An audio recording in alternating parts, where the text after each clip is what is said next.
What is going on, YouTube? Patrick here. Wow, it has been a while since I did one of these videos, but come thrifting with me today. I was at Savers Saturday morning at 10 o'clock when they opened. This is actually pretty fun to me. I really like being here when they open. They're usually putting out a bunch of new stuff, and so you can sometimes get first crack at it. Last year, for sure, I was making friends with some people, and actually having them bring me stuff out from the back that hadn't made it onto the floor yet. So that was pretty cool. Of course, electronics. I'd love to sell electronics, you guys. So I headed to the back. You can see there I was checking out that VCR. What I was looking for is to see if it was stereo or not. I've sold a couple that were not stereo and done okay with them, but generally you're going to do a little bit better with stereo. You can see there's an Atari flashback unit. Those really aren't worth very much, only like $10 to $15, and they had it marked at 15. So definitely not going to pick that up for that price. So pretty disappointing electronics section. I'm going to check out the golf clubs here. You guys know I haven't really sold a ton of golf clubs. I'm seeing a couple of putters in the front there that I probably should have checked out but missed. That you see how it goes, isn't it? I found some interesting stuff in the sporting goods the last couple times I've come here, but not this time. So I headed down to this end of the store where all of the toys are. You can see actually the pegs are filled.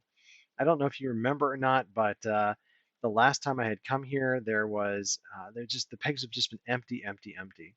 I was a little disappointed to see somebody else already going through the toys, and he had a couple of interesting things under his arm, including a nice baseball bat, not from the toys, obviously. So that was kind of sad. But uh, stick with me here. I'm going to find a couple of interesting items. And actually, I got a couple of things for myself this day as well. You can see me pulling it off the rack right there. There is a Ren and Stimpy figure in there, as well as a couple other Nickelodeon figures. And then I'm going to look through the pegs here and see if they have a Ren to go with them. Right, that's going to go in my little toy collection. I've got a whole bunch right now. Uh, and I probably have a problem, you guys. I probably have too many of them at this point, but that's okay. I've got some live audio that I'm going to put into here um, in a second, so I'm just kind of trying to stall a little bit till that happens. You have a YouTube channel? I do have a YouTube channel, What is it? Patrick the Picker. Oh, okay. How about I'll check yourself? that. I don't, no, No? but I'll check stuff out every once in a while. It's super fun. Yeah. It's ridiculous too. It seems like a lot of work. I don't know. Those are G1, I think. Oh, nice. Don't you agree? You know, I don't know Transformers as well as I should. It looks It's in pretty gross cool, though. shape, but I'm pretty sure it's G1. Yeah. I always use my my Google Lens if I'm not sure about something. Oh yeah, Google Lens is the bomb diggity, right? That thing Yeah. actually works really, really well. Yeah, I think it typically does. That's kind of too. That looks kind of old. It does look old. The other one is a Pretender. Yeah, and the copter is one of the better ones, right? That one is probably a very valuable figure, to be quite honest. Yeah. Yep. If you don't want it, I definitely want it. Yeah, no, sorry. It looks like they got a fairly good selection, though. I am pretty surprised at how many toys are out here, considering like for the last few months I've come here, it's been like bare pegs. So Really? Yeah, I'll come during my lunch break sometimes here. I do like this one better. He was talking about there's another one not too far from here that isn't quite as good. This one always has better stuff. I talked with him for a lot, so I cut our conversation short. But Ken, it was nice meeting you. So I headed to the front up here. You can see this is where they used to have the big case set up, and now they've moved everything kind of over to those little plastic shelves. And honestly, they just didn't have very much stuff. There was a few sort of interesting things, but nothing I even wanted them to pull over for me. I headed back around. I always look at the video games as I'm walking by them first thing. Usually don't see anything. If I do, I'll toss it in my cart, but I'll always take a second look and see if they've put anything out since I was over there to start with. Obviously, I spent like 2 seconds there. You can see I've even got a little process for where I put my cart. This Savers I really like because they've got all these pegs with all this electronics on it. So it's little electronics. You can see I grabbed something and put it in there. I'm sorry, I'm still working on how to do the camera. I probably should have angled it up when I was starting at the top. It's been a while since I've actually found myself doing this. I apologize, you guys. So you can see I'm going through. There's clocks, there's CD players, there's extension cords, there's AC adapters. So occasionally I will find things like video game controllers. I'll find video game AC adapters. You might even find like a good camera in here. This is where you're going to find any of the 35 millimeter cameras these days. I have found calculators, right? Like anywhere from a TI-82 up to a TI-85 over here. I've gotten remote controls. There's all sorts of interesting things usually in this rack. And actually, the reason I didn't speed it up, right? I used to always do that in these old videos. I'd speed up this thing on here. You can see I'm looking at it right now. I found something really nice there. I'm going to put the comp up on the screen. But little Panasonic video recorder. I listed this actually a couple of days ago, you guys, and it sold on the first day for pretty close to my asking price. You can see the comp was one of them sold for like 160. I took a look at Terapeak, you guys. It really wasn't selling for that much. The most commonly sold price was like 60 to 80. I listed it for 100, and I took a best offer of 90, which I'm really happy with. All right, so now I headed back. This is my second like favorite spot in the store. I think is the kitchen gadgets. Right, you're gonna find all sorts of stuff here. I found a couple Coco Motions. I found some bread makers that have done well back here. I found a few other things too, but you could see it. I don't know. Maybe you guys see something in here that I don't see. There's one of those little infrared ovens up at the top. I bought a couple of those earlier this year. Haven't done very well with them, so I've been using it. I think they had that one priced at $25 anyway, which isn't a great price for it. So I headed around to this aisle. This is all the pots and pans, right? You're gonna find your cast iron, and then also on the other side, you can see it's like chafing dishes and a whole bunch of like bunt, bleh, bunt cake pans. There we go. So right, this is where I'm going to be looking for Nordic ware. You might find some Pyrex, cast iron, not really one of the brands that I'm usually looking for. But you never know. And honestly, these stores a lot of times will know that the cast iron has some value. So the minimum I usually see on them is like, I don't know, $20, which then you kind of take all the profit out of it. But you never know. You might find something. I saw this down here as a cast iron pan, and oh man, it was in bad shape. So that stayed there. Definitely that type of cast iron where it's got the enamel coating on it. It can do really well. Um, I have sold a few of those, especially if you get some of the really high-end brands. Oh, thanks, Mom. um, the high-end brands like Le Creuset, like, oh my gosh, you can sell the heck out of those anywhere from like $50 up to a couple $100 sometimes. So I headed around the corner here. Mugs, I usually just stick to Starbucks. I've also will look for what is it, Death Wish coffee. I've never found one yet though, you guys. But Starbucks have actually done well on, right? They're not going to be home runs a lot of times. Usually they're going to be worth $10 to $20, something like that. But they sell really well, right? So usually they won't be for sale for very long.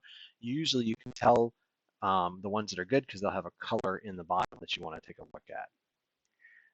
Took a look at the Christmas stuff there, right? I'm looking for mostly like Mr. Christmas. That's the type of stuff I'm going to be looking for in the Christmas stuff. I've got a really nice one from last year that I need to get tested and listed. I've already started working on all of the Christmas stuff that I want to get up in time for the holidays. Um, right, I'm also going to be looking for inflatables. Now, if you guys don't know that, these are they anywhere from like 4 feet up to 20 feet tall things that blow up on your front lawn. They sell really well on eBay, you guys. And even if they're a little bit on the bigger side, you might want to sell them on Facebook Marketplace, sell them locally, something like that.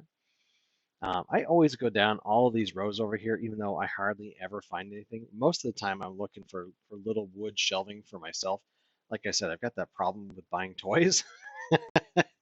So I'm always looking for little knickknack cabinets that have a glass door on the front so I can put it inside and not have to dust the toys. Well, obviously I didn't find anything up there, so I headed to the back, started looking through the books. I'm not a scanner, you guys. I don't normally go through the books and scan them and look up all the values, but I'll pull out some Stephen King's. I'll pull up a couple authors that I'll see, and if I find a series, right, as far as maybe 5, 10 books, something like that, if I can get them at the rate it's worth it, definitely I'll do that. But it saves a lot of these places because it's anywhere from $2 to $4 a book. and profit on a lot of these book series are going to be gone. So really, if you want to do well in books, scanning is the way to go. I actually encountered a gentleman here who was scanning books, and he had a nice pile. So there is money to be made. I'm sure that I am leaving it all behind. You did see me pick up a Michael Crichton hardcover book there, put it in the cart. Uh, I didn't know if it had any value, and in fact, it didn't. I put it back, but I thought it had a chance at having value. Heading around the corner here, right? There's two shelves that are double-sided. I'm looking just also a little bit for myself, right? I collect Star Wars books, so I'm always looking for technical manuals or visual guides or encyclopedias, like anything I don't have. But I'm also going to stop here in like the young adult section looking for Harry Potter books. Most of the time, I don't find them. There are a couple paperbacks up there right now. Um, it's really funny with Harry Potter books, you guys. For the paperbacks, I find everything like 1 through 5 and sometimes 6. I've only ever seen 7 twice, and once it was beat up, so I didn't buy that one. And the other time I found it with the entire set, so I didn't even get to like add it to a set of them.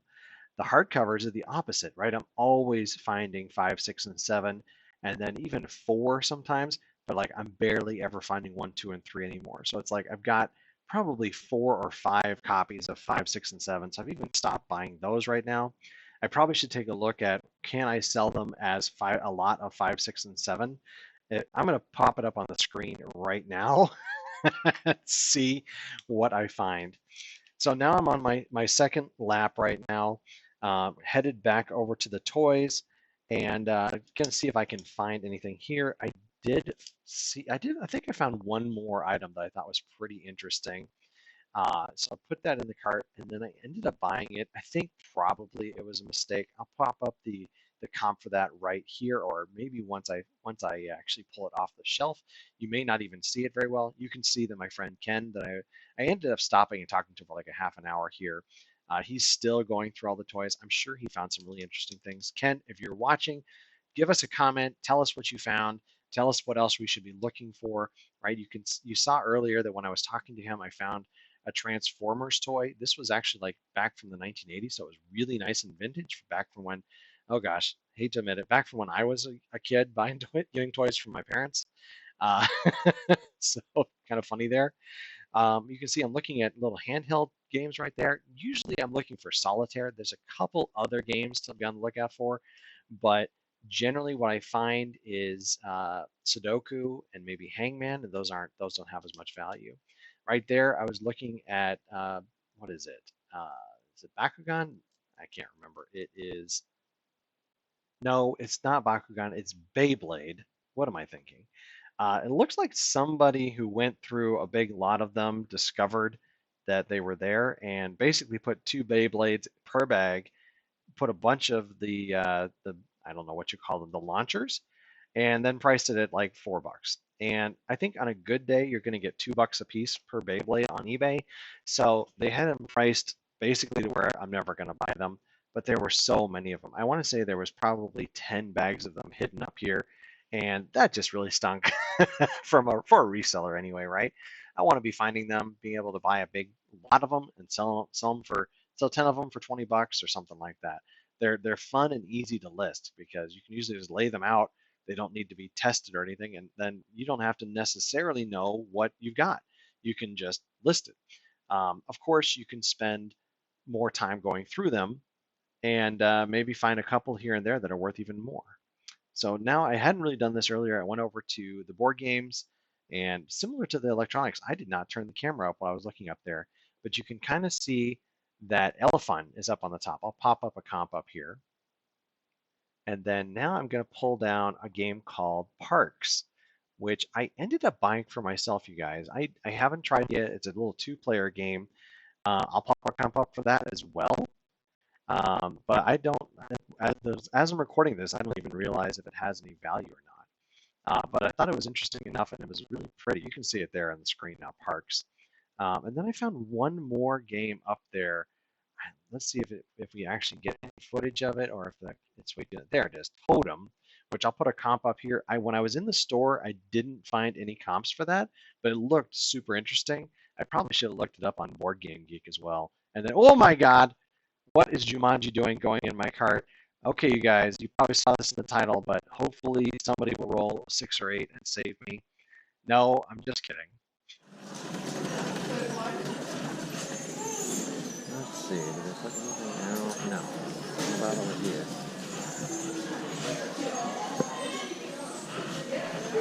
That is interesting. They want 6 books. Feeling good and feeling fine. From Mr. Christmas. That's interesting. Yep. Holy cow. What's up? Toaster. Looks like everything's missing on that thing. Somebody stripped it. It's got the tank. There's the thing. It's got the basket. How much are they asking? 13 is a little high.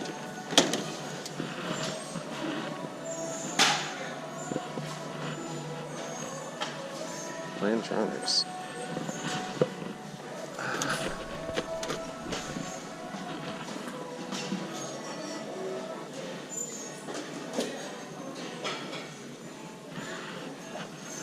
Alright, it's a risk.